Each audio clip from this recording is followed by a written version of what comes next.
Brothers and fathers, listen now to my defense. When they heard him speak to them in Aramaic, they became very quiet. Then Paul said, I am a Jew born in Tarsus of Cilicia, but brought up in this city.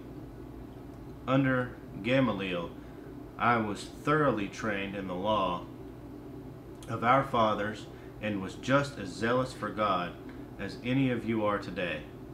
I persecuted the followers of this way to their death, arresting both men and women and throwing them into prison, as also the high priest and all the council can testify. I even obtained letters from them to their brothers in Damascus, and went there to bring these people as prisoners to Jerusalem to be punished. About noon, as I came near Damascus, suddenly a bright light from heaven flashed around me. I fell to the ground and heard a voice say to me, Saul, Saul, why do you persecute me? Who are you, Lord? I asked. I am Jesus of Nazareth, whom you are persecuting, he replied. My companions saw the light, but they did not understand the voice of him who was speaking to me. What shall I do, Lord? I asked. Get up, the Lord said, and go into Damascus. There you will be told all that you have been assigned to do. My companions led me by the hand into Damascus because the brilliance of the light had blinded me. The man named Ananias came to see me. He said he was a devout observer of the law and highly respected by all the Jews living there. He stood beside me and said, Brother Saul, receive your sight. And at that very moment, I was able to see him.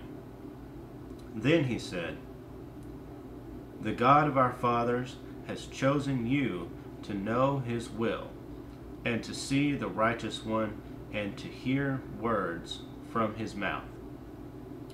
You will be his witness to all men of what you have seen and heard. And now, what are you waiting for? Get up, be baptized, and wash your sins away, calling on his name.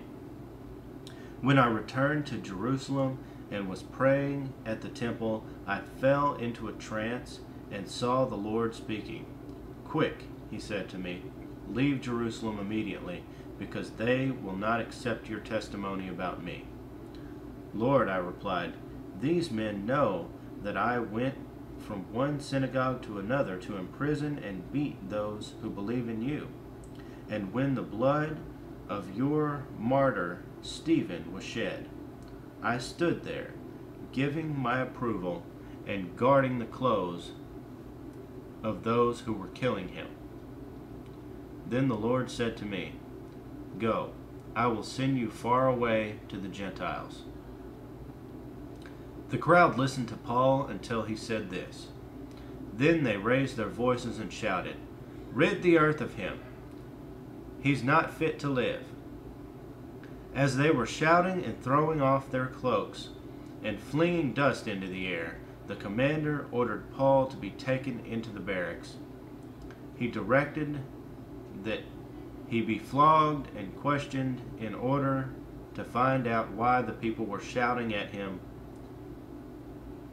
like this. As they stretched him out to flog him, Paul said to the centurion standing there, Is it legal for you to flog a Roman citizen who hasn't even been found guilty? When the centurion heard this, he went to the commander and reported it. What are you going to do? He asked. This man is a Roman citizen.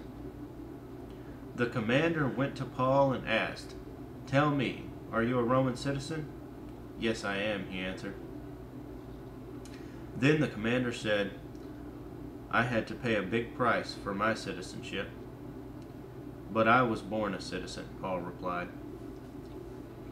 Those who were about to question him withdrew immediately. The commander himself was alarmed when he realized that he had put Paul, a Roman citizen, in chains. The next day, since the commander wanted to find out exactly why Paul was being accused by the Jews, he released him and ordered the chief priests and all the Sanhedrin to assemble. Then he brought Paul and had him stand before them.